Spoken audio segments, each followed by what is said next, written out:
upang magmasid sa iba't ibang hugis at kulay, laki at bigat ng mga bagay. Halika na't magsanay tayo sa mathematics. Tayo ay maglalaro, mga numero at simbolo, tayo ay matuto. Hi students! Welcome to our math class. Today, we're going to have the third case of solving right triangles. This time, the given are the length of one leg and the measure of one acute angle. To check your prior knowledge about this topic, answer pretest.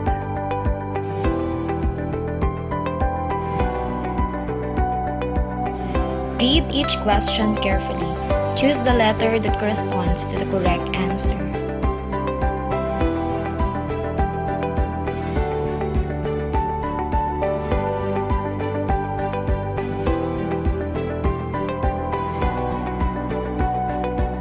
Now, let's have a short recap to check if you still remember the last topic.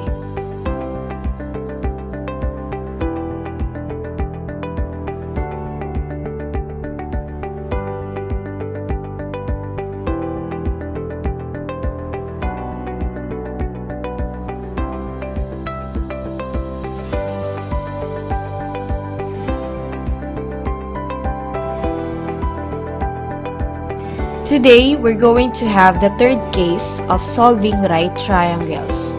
In this case, the given are the length of one leg and the measure of one acute angle. Consider the given right triangle ABC, where side AB is one of its legs and angle C as one of its acute angles. Can you tell the missing parts in this right triangle? This table shows all the parts of the right triangle ABC. This includes the three sides and the three angles. By looking at the table, the missing parts are the hypotenuse, one of its legs, and one acute angle. Let us now proceed to the examples. Find the missing parts of the right triangle DEW. The given are, number 1, the length of side D, which is 26. Number 2, the measure of the acute angle D, which is 32 degrees. In this problem, the acute angle W, the hypotenuse E, and the leg W are the missing parts that we need to solve. Let us find first the measure of angle W. Since angle D is already given, remember that the sum of the two acute angles of a right triangle is equal to 90 degrees. Angle D and angle W in this example are complementary. To solve for the measure of angle W, subtract the measure of angle D from 90 degrees. 90 degrees minus 32 degrees is equal to 58 degrees. Therefore, angle W measures 58 degrees. Next, let us find the length of side W. The parts of the right triangle will be based on the given acute angle D. The missing leg W is adjacent to angle D. Side D, which is also given, is the opposite side. Since we have the opposite side and the adjacent side, we will use the mnemonic TOA or tangent theta equals opposite over adjacent. Using substitution, we will have the following. Next, multiply both sides by W.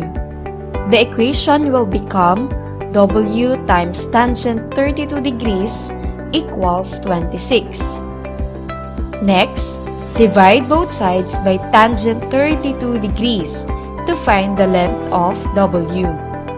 Here, the final answer is 41.61. Lastly, let us get the length of the hypotenuse E. Again, in reference to the given acute angle D, side D is opposite to angle D, while side E is the hypotenuse.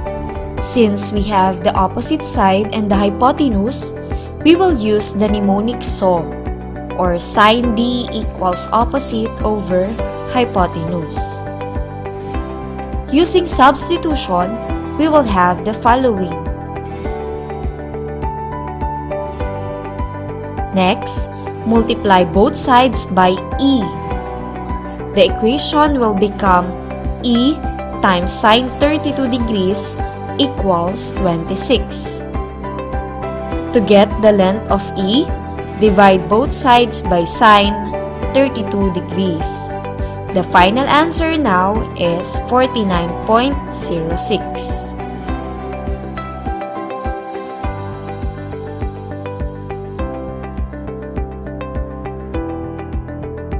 The following are the parts of right triangle EAT. Tell whether each part is given or missing by putting a check on the appropriate column.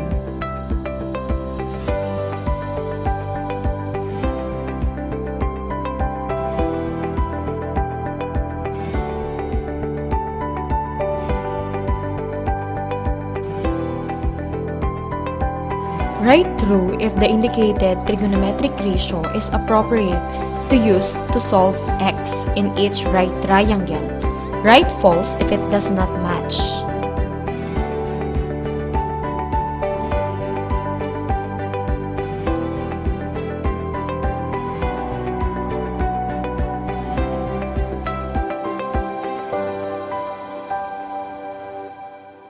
Solve for the missing parts of each right triangle.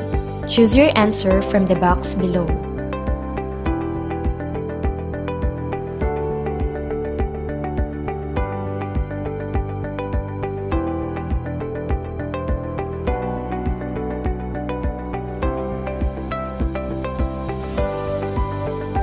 Answer the following questions in your notebook. Number 1. What does it mean to solve a right triangle? Number 2. How do you solve a right triangle given the length of one leg and the measure of one acute angle?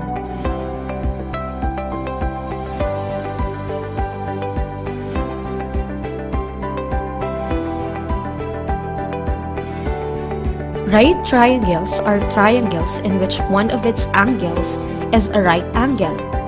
We usually associate right angles with the corner of a rectangular piece of paper, corner of a room, etc.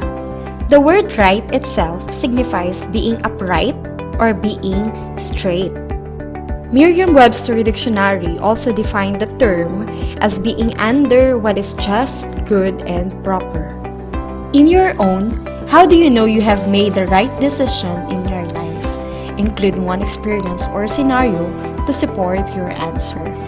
Write it in your journal.